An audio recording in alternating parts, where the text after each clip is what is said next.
Samajwadi party के राष्ट्रीय अध्यक्ष एवं यूपी के पूर्व सीएम अखिलेश यादव ने बुधवार को मुरादाबाद में संभल के सांसद डॉक्टर शफीकुर रहमान बर्क के स्वास्थ्य का हाल जानने कांट रोड स्थित सिद्ध हॉस्पिटल में पहुंचे।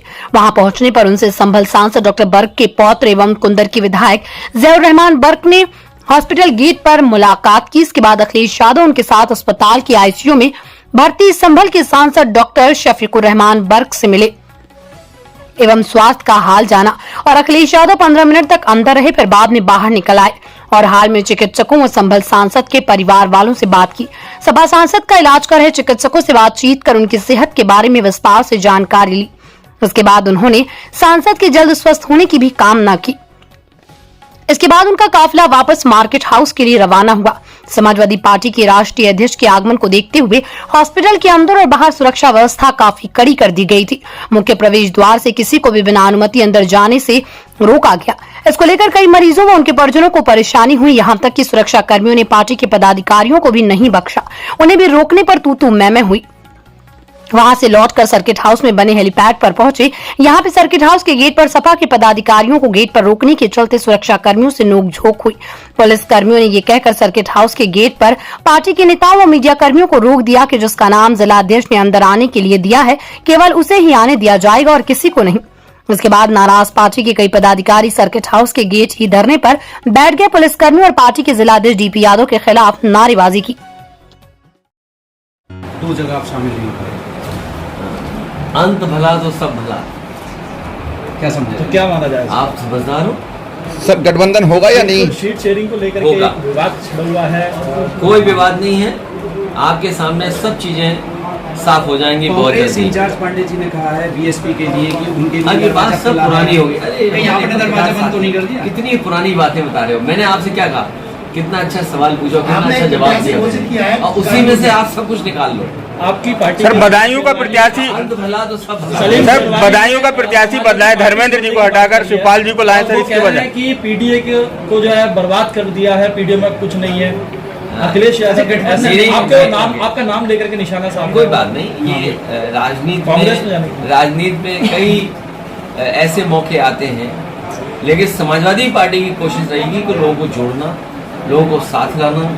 अगर पार्टी में कहीं कुछ नहीं कभी दे पाए तो समय आने पर बहुत से लोगों को देने का काम पार्टी करेगी। सर जयंत जी और स्वामी प्रसाद मौर्य जी अब सपा छोड़ के जा रहे हैं। पहले जयंत जी भी अलायंस से अलग हो गए। कांग्रेस से गठबंधन नहीं होगा। ये क्यों सोचते हो आप? मैं कह रहा हूँ पत्रकार साथी, क्या बात मैंने कही उसी में से सब कुछ निकाल लो और 2 घंटे बाद सब पता लग जाएगा। जहां कांग्रेस अपनी सीटें मांग रही थी वहां तो आपने घोषणा कर दी थी। अरे मैं आपसे क्या कह रहा हूँ, आपको चिंता और हमें इस बात की फिक्र करनी चाहिए कि भारतीय जनता पार्टी पर्यायवाची है भ्रष्टाचार की। ये नहीं दिखाई दे रहा हमें? अच्छा, स्वामी प्रसाद जी ने नई पार्टी बना ली है, क्या इंडिया में हमें जगह मिल पाएगी इंडिया गठबंधन में?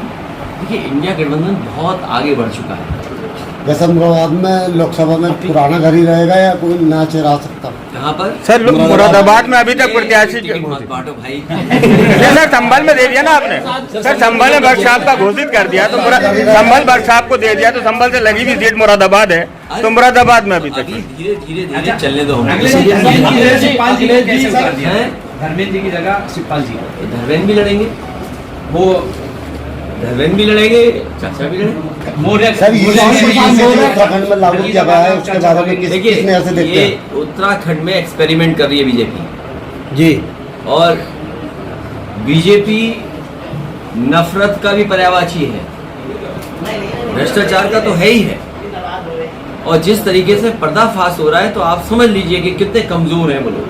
आपका सीट का जो किसान आंदोलन पे हो, नौजवान बेरोजगार घूम रहा हो, नौकरी के लिए जो परीक्षाएं हो रही सब लीक हो रही हो, उनके पास क्या रास्ता है?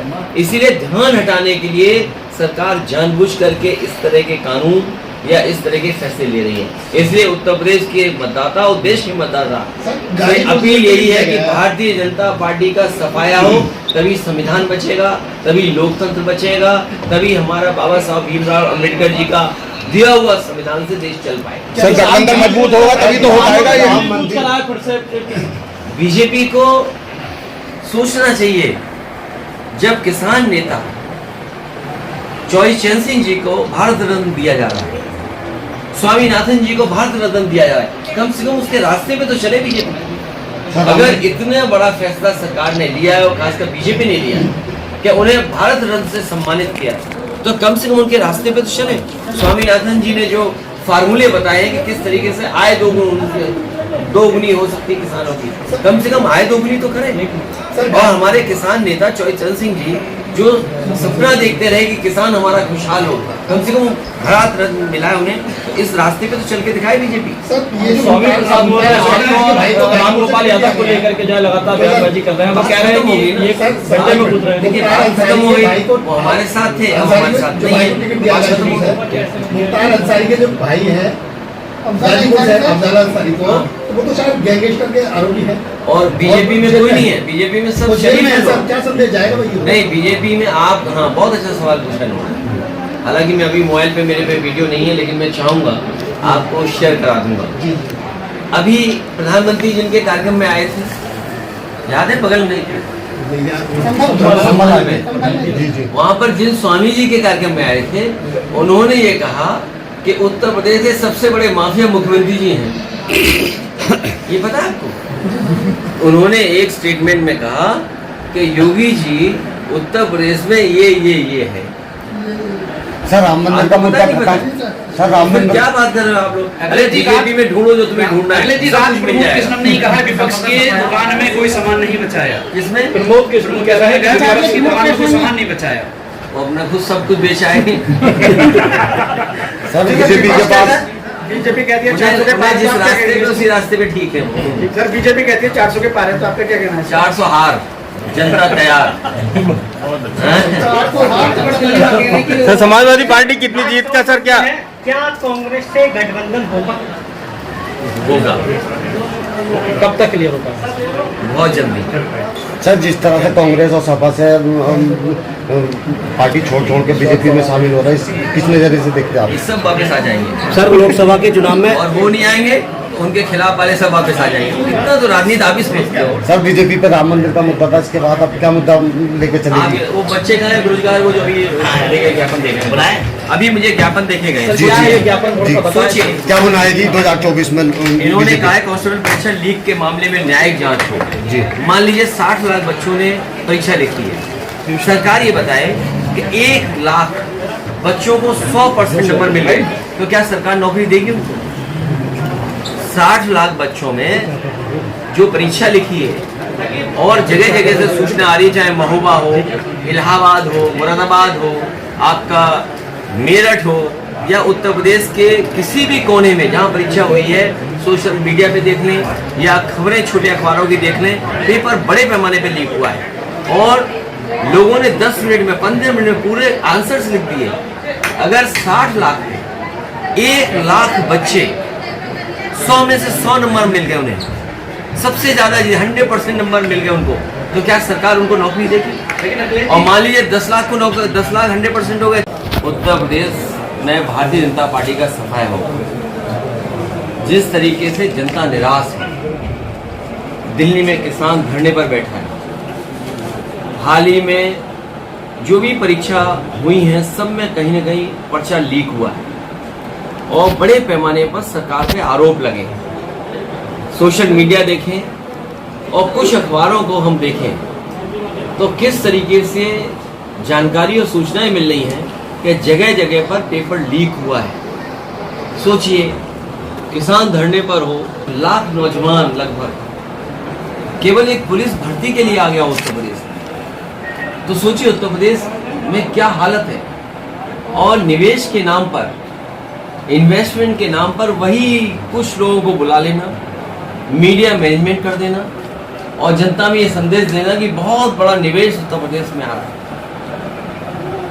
निवेश के कार्यक्रम में जहां प्रधानमंत्री आए, मुख्यमंत्री हों, देश के मंत्री हों और ये भरोसा दिलाएं कि निवेश उत्तर प्रदेश में आ रहा है, तो कम से कम अब 7 साल बाद सरकार को बताना चाहिए कि उनके निवेश के आने से इतने नौजवानों को रोजगार और नौकरी मिली है और इतने रुपए का निवेश जमीन पर पहुंच चुका है।